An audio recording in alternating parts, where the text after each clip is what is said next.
భాగం నేనంటున్నా ఇక్కడ తెలంగాణలో కాంగ్రెస్ పార్టీకి ఎదురు లేదు.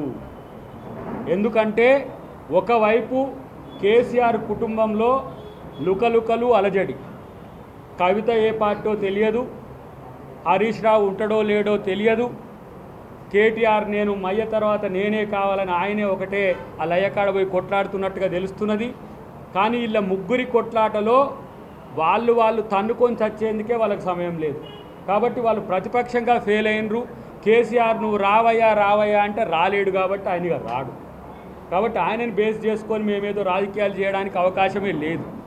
ఇంకొక వైపు వేగంగా పడిపోతున్న బీజేపీ గ్రాఫ్.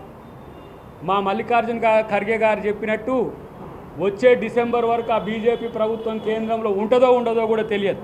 కాబట్టి మా క్యాడర్ని ఈరోజు ఇంత ప్రజాస్వామ్యయుతంగా బలోపేతం చేసేందుకు ఆధునిక భారతాన్ని రాహుల్ గాంధీ గారు నిర్మించగలరనే ఒక దమ్ము ఇవాళ దేశంలో అందరికీ అన్ని వర్గాలకు తెలిసింది. భారత్ జోడో యాత్ర తర్వాత రాహుల్ గాంధీ గారు ప్రపంచ దేశాల్లోనే ఒక బలమైన నేతగా ఈరోజు కనిపిస్తున్న పరిస్థితుల్లో మా ముఖ్యమంత్రి రేవంత్ రెడ్డి గారు